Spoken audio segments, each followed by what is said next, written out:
Recreando la escena, Hasler. Estás tranquilo en tu casa, te entra una llamada. Hasler, el chavismo ordenó una orden de captura en tu contra. ¿Qué viene después de eso? O sea, ¿cómo te sentiste en el momento en el que te enteraste? Yo imagino que luego de esta denuncia, la Fiscalía General de la República ya habrá librado órdenes de captura contra Gilbert Caro, contra Hasler Iglesias, contra Emilio Graterón y contra este delincuente llamado Luis Omasa. Yo no me lo esperaba en absoluto. Estaba que sí, teniendo un taller por Zoom, y en efecto, eso, bueno, me comienzan a reventar el teléfono cuando atiendo. Yo creo que sabía, no me acuerdo ya, que Jorge Rodríguez estaba hablando, pero la verdad no le estaba parando.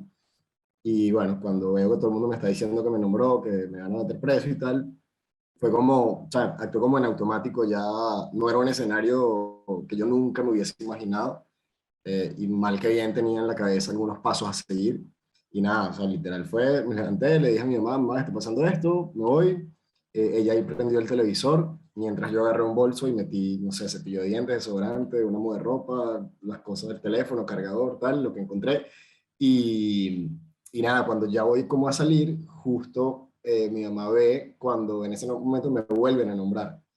Y ahí, o sea, para mí lo más fuerte fue ver la reacción de mi mamá. Porque una cosa es que yo le diga, mamá, me nombró Jorge Rodríguez, y otra cosa es que ella vea en la televisión a Jorge Rodríguez con una hoja, con una foto mía y tal, mi nombre, etcétera. El sociópata de Salamanca le dice a Hasler Iglesias, ¿estás? Y ahí Hasler Iglesias le responde, sí, Gavilán. ¿Hablaste con Gilbert? Le dice Leopoldo López Hasler Iglesias. Sí, pero tengo dudas sobre el plan, ya que no tenemos apoyo seguro para los chamos. Cuando se active, esto debe estar claro. Ahí Gavilán le dice, Leopoldo López, va a estar claro. Hablaste con David. La FCU es importante que estén en las calles protestando cuando arranque la fiesta de Caracas. ¿Quién puede estar de acuerdo con estos planes de alias Gavilán, alias el sociópata de Salamanca? ¿Quién? Y nada, o sea, cuadré como lo último por teléfono, quién me podía pasar buscando, dónde nos veíamos, a qué hora y tal. Y apagué el teléfono, le quité el chip y me fui con mi bolsito por la calle. De paso, pensando, claro, uno no sabe qué tan rápido van a actuar estos tipos. Entonces yo iba bajando las escaleras porque dije, no voy a agarrar el ascensor porque qué tal que justo esté el Sebin llegando en el ascensor. Y yo dije, me voy por las escaleras y tal porque uno nunca sabe si, bueno, ajá, de repente me vienen a buscar o no me vienen a buscar nunca. O esa incertidumbre. Y ya luego en la calle, creo que, no me acuerdo si me llevé una gorra, creo que sí, pero estaba ahí como eh, obviamente tratando de pasar desapercibido hasta el punto que me pasaban buscando, pero de hecho esa noche, o sea, la imagen que se me quedaba en la cabeza fue el último abrazo que le di a mi mamá ese día, evidentemente llorando, de no saber cuándo ni cómo nos íbamos a volver a ver, ni si nos íbamos a volver a ver. Sabes que en el mundo de la política eso podía venir en cualquier momento, pero ¿tenías preparado un plan? O sea, que ya estaba pasos a seguir, ¿o es que de repente dijiste, bueno, si algún día pasa, quizás toco esta puerta o... No, en algún momento, sobre todo cuando estaba en la Federación de Centros, sí había como un plan de, bueno, mira, se puede ir para este sitio, hay que llamar a tal persona, incluso estaba por escrito, pero eso habrá sido, o sea, antes de esta situación, habrá sido como 3 o 4 años antes. Es claro, uno le queda la idea, pero luego uno no está pensando en eso todos los días, ni está actualizando todos los días el plan de a quién llamar o a dónde ir. En este caso, cuando yo estaba en la federación, por ejemplo, había como un equipo permanente con los que yo trabajaba en política. El año pasado no era tan así, o sea, era un equipo mucho más disperso, donde bueno, cada quien estaba en lo suyo y sí, nos poníamos de acuerdo y tal, pero no había como un equipo que se iba a encargar de la operación Rescatemos a Hasler, por decirlo de alguna manera. Sino que fue todo, bueno, yo con lo que tenía en mente, obviamente traté de resolver lo más que pude hasta que me quedé, o sea, hasta que desactivé el celular. Luego me hicieron llegar otra línea de teléfono, pero sí estaban un poco los pasos de, bueno, ir a un sitio al que no vaya normalmente, o sea, que no tengan manera de saber que estoy ahí, desconectar cualquier tipo de comunicación virtual, alertar a los abogados. En todo ese proceso hablé con el foro penal, les firmé o sea, me hicieron llegar los documentos, se los firmé, de que los elegía ellos como defensa, porque en caso de una detención podían poner un abogado, un defensor público que yo no eligiera y que evidentemente no iba a hacer ningún buen trabajo. Eh, Avisar a organizaciones internacionales, bueno, avisar al partido que ya estaba bien, ese tipo de cosas como todo por canales seguros. Y ya luego era un tema más de logística, bueno, resolver la comida, resolver dónde me iba a quedar, resolver ese tipo de cosas. súper inesperada, porque me hubieses dicho que estabas, qué sé yo, en una marcha y de repente y Claro, vámonos a matarnos allá a Miraflores, pero nada, o sea, fue después de, o sea, para recordar, fue después de un tiroteo que hubo en la Cota 905 y que los involucraron. Aparte que yo siempre digo que el chavismo, si hubiese sido un movimiento artístico, Venezuela hubiese sido la meca del cine latinoamericano, porque son unos excelentes guionistas, pero esta vez era como, no le pusieron demasiado esfuerzo en eso, porque era, corrígeme si me equivoco, pero era como si hubiesen incautado el teléfono un malandro, que casualmente los tenía todos ustedes en WhatsApp, pero las pruebas que mostraron eran como si tú le hubieses prestado tu teléfono o sea, para mostrar tus conversaciones, o sea, no una conversación de grupo centradísima. sí, exacto, exacto. O sea, lo que pude saber que leyeron los abogados en el expediente, porque todo estaba vinculado al caso de la detención de Freddy Guevara, que fue el día antes. Cuando Freddy lo presentan en tribunales, decía algo así como que la policía se había encontrado, ni siquiera fue que detuvieron a un malandro, sino que se encontraron un teléfono tirado. Y cuando lo revisaron, encontraron esas conversaciones. Pero entonces tú te pones a ver, y por ejemplo, las que muestran conmigo es una conversación entre Leopoldo López y yo. Y como, bueno, ¿cómo una conversación entre Leopoldo López y Hasler Iglesias llega a un teléfono malandro? O sea, esa conversación solo está en el teléfono de Hasler y en el teléfono de Leopoldo. Igual con todo, o sea, en todos los casos fueron conversaciones de dos personas exclusivamente. De hecho, recuerdo que 1 o 2 días después, la misma WhatsApp, la empresa WhatsApp, emitió como un comunicado aclarando que no era posible tener acceso a comunicaciones de terceros desde ningún otro mecanismo y tal. Pero a estos tipos al final les importa poco, o sea, ellos se inventan ese diseño que lo puede hacer cualquiera, persona con un conocimiento básico de diseño gráfico, puede diseñar una imagen de conversación de WhatsApp y listo, para ellos eso es suficiente porque la verdad es que tampoco es que necesiten justificación. Cuando quieren detener a alguien, cuando quieren hacer algo, simplemente lo hacen y ya. Aquí creo que se chorreó un poco Haller Iglesias y le dice, no me comprometo si no hay seguridad, ya que es delicado. Y Gavilán le responde, claro, ahí Haller Iglesias a lo mejor estaba pensando, bien fácil, tú ahí tomándote un Campari con jugo de naranja desde el barrio Salamanca de Madrid, en un restaurante caro, mandándome a mí a que se suelte la fiesta en Caracas. Pero Gavilán le dice, habla con Freddy, él te explica cómo vamos a hacer y lo operativo con Gilbert y Graterón. Todo esto además, esto es la punta del iceberg. También estaba luego ese debate, ajá, pero ¿hay una orden de captura impresa, escrita, firmada y sellada o no? ¿Y cuántas veces no hemos visto en las noticias que detuvieron a fulanito y no existe la orden de captura? O que allanaron tal sitio y llegaron sin orden de allanamiento. Entonces, el tema de la orden es a veces una formalidad que uno quiere como para confirmar, porque uno entra en negación, evidentemente. No dice, no vale, yo no creo, no, o sea, ¿por qué contra mí o por qué en este momento? No se van a atrever. Uno siempre trata de eso, de estar en negación de que no te va a pasar a ti nunca nada de eso. Y creo que ese tema de, bueno, pero quiero ver la hora de captura es un poco como para asegurarte de que, bueno, en efecto sí está pasando. Pero los abogados me lo explicaron muy bien. Me dijeron, mira, está la decisión política de hacer la detención. O sea, haya un papel o no, eso es secundario para estos tipos. Pero ya tomaron la decisión política y la hicieron pública. Y ya eso es suficiente para activar evidentemente todos los mecanismos de seguridad. Pasaron 6 meses desde que salió esa rueda de prensa hasta que hiciste público que ya estaba fuera de Venezuela. ¿Cómo viviste primero esa etapa de estar clandestino en Venezuela? Y, o sea, ¿cómo te movías? ¿Te movías de un sitio a otro? ¿Estabas fijo en un solo búnker? Y luego, ¿cómo saliste del país? O sea, ¿cómo te trasladaste hasta la frontera? ¿Cómo llegaste hasta Colombia? Y bueno, esos 6 meses fueron complicados al principio. Los primeros días obviamente primero no tenía cómo comunicarme fácilmente y todo lo hacía a través de un solo amigo que fue el que me pasó buscando. Y trataba de rotar muy rápido, porque bueno, en el caso de alguna filtración de seguridad o de información, que qué sé yo, interceptaron una llamada o alguien se equivocara y dijera, no, Hasler está en tal sitio, y voy llevándole comida a Hasler o algo así, bueno, tratar de que cuando fuesen a ir a ese lugar ya yo estuviese en otro sitio. Y eso los primeros días me mudé cada 2 o 3 días de un sitio a otro.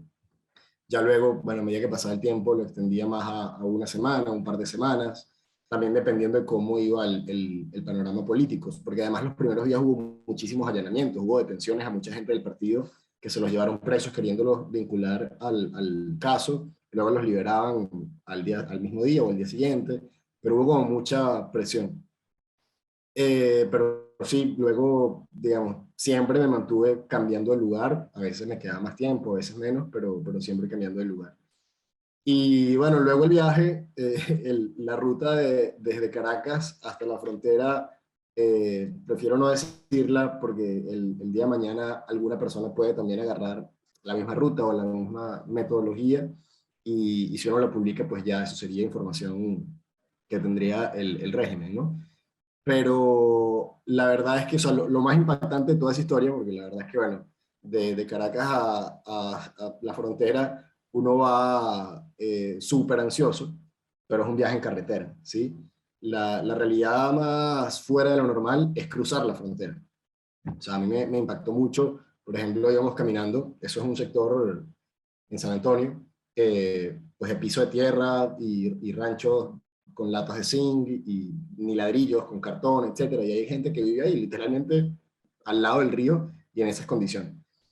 Íbamos caminando y de repente yo veo a unos uniformados. En ese momento yo decía, bueno, no sé si son militares venezolanos, colombianos, guerrilla, como hay tanta incertidumbre ahí. Y claro, cuando me fijo bien, les veo la bandera de Venezuela en el brazo. Pero se me parecía muy raro el uniforme, porque claro, llevaban el chaleco, con estos chalecos negros que usa la guardia, pero era un uniforme de ejército, no de guardia. Yo la verdad, habría sido hace años que yo hizo a un oficial del ejército venezolano. Pero estaban, o sea, yo me quedé como un poco, dije, bueno, para adelante, no creo que se acuerden de mí y tal, no creo que estén aquí tampoco pendientes de esto. Y estaban casi comiéndose unos helados, caminando como si nada. Yo, bueno, listo. Y obviamente pasaba y venía gente cargados, recuerdo haber visto refrescos, en una moto, ponían atrás un cargamentos de riqueza que contrabandeaban. Al final eso es contrabando que lo pasa la gente por las trochas. Y al ejército ni le importaba. Luego llegamos como a una esquina y había como un tarantín construido con madera y tablas y tal, y resulta que era un punto de control de equipaje de la guerrilla colombiana. Es decir, para tú cruzar la trocha, la guerrilla colombiana te revisa el equipaje. Y bueno, revisaron el equipaje y tal.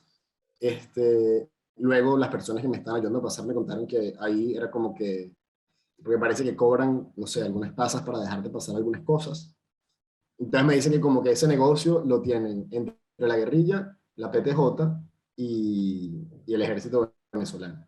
Yo, bueno, no, evidentemente el ejército venezolano está metido en esto porque están a 5 metros y no les importa.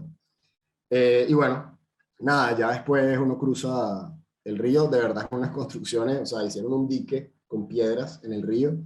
Sobre ese dique están tablas de madera que es por donde uno camina. Y me llamó la atención que hay como unos muros también hechos de piedras de río y envueltos como en una malla de gallinero, que no tengo ni idea para qué serán, pero la impresión que me dio es que era un poco como estas barreras que hacen cuando hay algún tiroteo o un enfrentamiento armado, para ellos resguardarse detrás de esa barrera de piedras de un lado de la frontera al otro. Entonces, nada, o sea, obviamente es una zona, no sé si la palabra guerra cabe, pero si no cabe se le parece mucho, y de completa anarquía y de corrupción, porque la verdad lo que se maneja es dinero, y tú puedes hacer contrabando de repente riqueza, y estoy seguro que también de drogas y de combustibles, y mientras le pagas a quien le tienes que pagar, ahí no va a pasar nada. Conociendo los métodos de la represión, no era tan loco pensar que iban a ir a apretar a tu familia, a tus amigos, para que, con el fin de que tú te entregues. Y ellos a la vez tendrían miedo de que, bueno, que finalmente te encontraran y te hicieran algo. ¿Cómo vivieron esa etapa de separación forzosa, de que tu mamá se fue con lo mínimo de información y dijo, bueno, que, ¿cómo lo vivieron? Mira, o sea, el momento más crítico fue cuando detuvieron a la mamá de Javier González, que eso habrá sido el día después o 2 días después. Porque yo decía, bueno, si llegan a ir a la casa, en ese momento lo que yo pensaba, ¿no? Yo decía, si llegan a ir a la casa, pues irán buscándome a mí y yo no estoy y listo, no pasará a mayores. Como por ejemplo fueron a la casa de Luis Omasa o a la casa de los papás de Luis Omasa. Pero cuando van a la casa de Javier y no lo encuentran, se llevan detenida a su mamá y a su hermano. Y ahí yo entro en crisis un poco cuando me entero de eso. Yo digo, mire, hay que sacar a mi mamá de la casa. Entonces, obviamente, pues fue bueno buscar triangular para comunicarme con ella, buscar un sitio para el que ella se pudiese ir. Al final ella, bueno, se fue para otro lugar distinto al que yo estaba cuadrando y estuvo ahí una semana. Y al final estuve una semana porque, bueno, la verdad no estaba cómoda en ese lugar y quizás de ahí yo saqué un poco lo temerario. Mi mamá dijo, bueno, ¿sabes qué? Ya no aguanto más estar aquí, me voy para mi casa y que pase lo que tenga que pasar. Gracias a Dios no pasó nada. Pero claro, incluso ella me hizo, tal cual lo que tú acabas de decir, ella me hizo llegar creo que fue una nota de voz en aquel momento, me dijo, si no me llegan a agarrar, tú no te entregues. Y es como, o sea, nada más ponerme a pensar en esa situación, o sea, ya para mí era como, o sea, había que evitar a toda costa que mi mamá la pudiesen agarrar.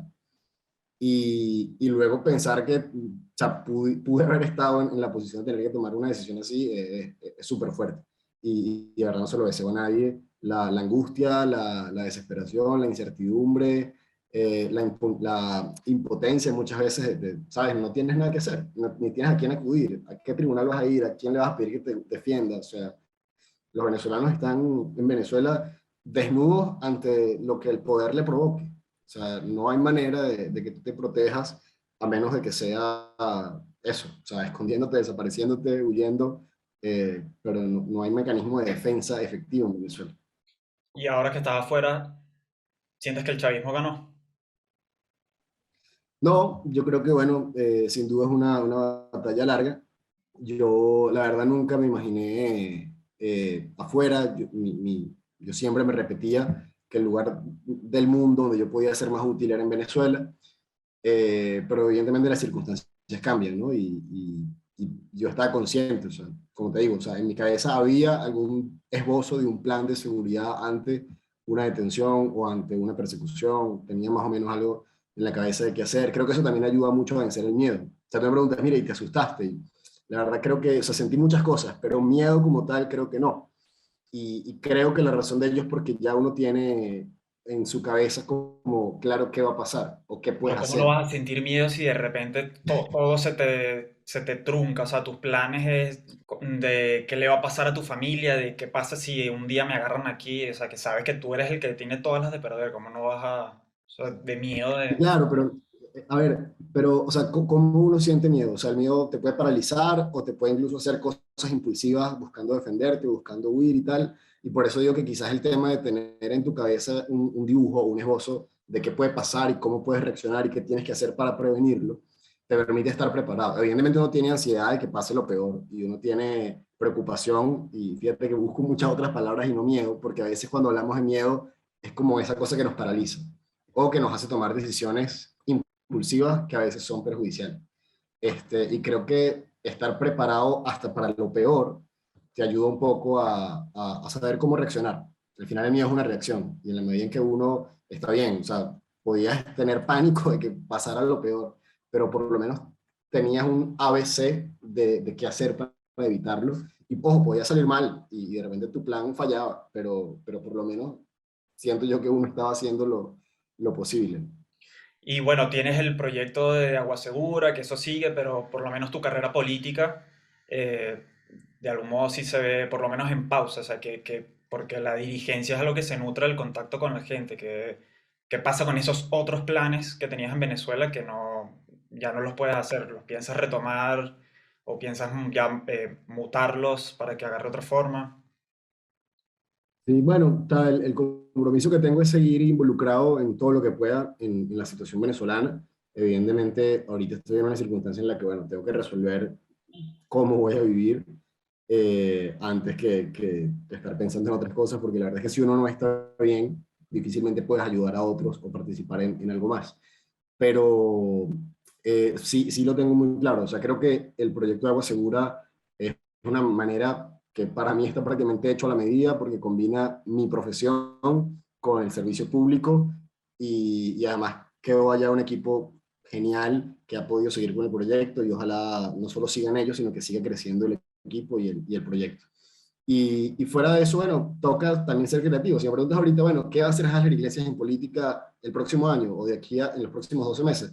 La verdad no lo sé, no lo tengo claro. Como dices tú, la política se nutre mucho de eso, del contacto y de relación con las personas. Sin embargo, a veces creo que tenemos mucho esa concepción de que, bueno, la política es hablar con las personas y escucharlos y ganarte su confianza y tal, y eso todo en política está siempre orientado a ganarte el voto de las personas. Y cuando vives en una dictadura, el voto de las personas lamentablemente ha demostrado no ser muy útil. Entonces, a veces creo que más bien se debe enfocar no tanto en ganarte el voto, sino organizar, motivar y movilizar a las personas hacia un objetivo común. Aunque el día de mañana diga, mira, esta persona, no sé, no sirve para alcalde, o no sirve para presidente, o no sirve para concejal, o lo que sea, pero es tremendo organizador social de base, por ejemplo, para, qué sé yo, resolver algún problema o alguna acción que reduzca el poder de la dictadura. Es un debate larguísimo esto, pero sí creo que el foco hoy no tiene que ser quién es más popular, quién tiene más seguidores en redes o quién aparece primero en las encuestas para una elección que sabrá Dios cuándo será, sino cómo entre todos dejamos un poco esa ambición de protagonismo y ajustamos las variables para que esta dictadura termine de salir. Si mañana te dicen, mira, Hasler, fue todo un malentendido, ya no te estamos buscando ni nada, puedes venir. Compras de uno pasajes para Venezuela. O sea, entiendo que ahora vas a estudiar un rato allá en Suiza, pero ¿qué es lo que tiene que pasar para que regreses? ¿Te sentirías ya seguro? Mira, es una pregunta difícil porque, a ver, si son estos mismos tipos, ¿quién les va a creer? Eh, el mismo Freddy, o sea, Freddy Guevara estuvo, y creo que es el ejemplo más cercano, Freddy Guevara estuvo asilado en la Embajada de Chile. Luego le dieron una amnistía a una serie de presos políticos y de perseguidos políticos para que participaran en las elecciones de la Asamblea del año 2020, si no me equivoco. Eh, Freddy sale en libertad y un año después lo meten preso. Y solo sale libre porque había en curso un proceso de negociación que le permitió ahí prácticamente ser un canje entre él y Carlos Vecchio. Pero ¿dónde está hoy Freddy? No está en el país. Entonces, ¿de qué vale la palabra de un régimen que te diga, sí, ya por hoy no te persigo? Pero lo que no te está diciendo es que el día de mañana, cuando vuelvas a ser incómodo, te vuelvo a perseguir. Y eso no me pesa. Y lo puedo hacer con total tranquilidad. Entonces yo creo que de verdad harían falta garantías serias. Porque, a ver, sobre todo cuando uno tiene una vida que no es que uno tenga medios de subsistencia de sobra, atender también a una familia, en este caso mi mamá, que bueno, nos ayudamos mutuamente, poner en riesgo la estabilidad de eso, decir, bueno, me voy a Venezuela creyendo en la buena fe de esta gente, que para mí sería un error bajo cualquier circunstancia creer en la buena fe de esta gente, y que pasados 6 meses o 1 o 2 años sí ocurra una detención y quede otra vez una situación familiar, sobre todo guindando por querer en la palabra de unos malandros, porque no hay otra explicación. Entonces, o sea, para volver a Venezuela, evidentemente es lo que más espero desde el momento en que me tuve que esconder y poder volver en libertad, porque no tiene sentido volver a estar escondido. Garantías reales de que no va a haber más persecución.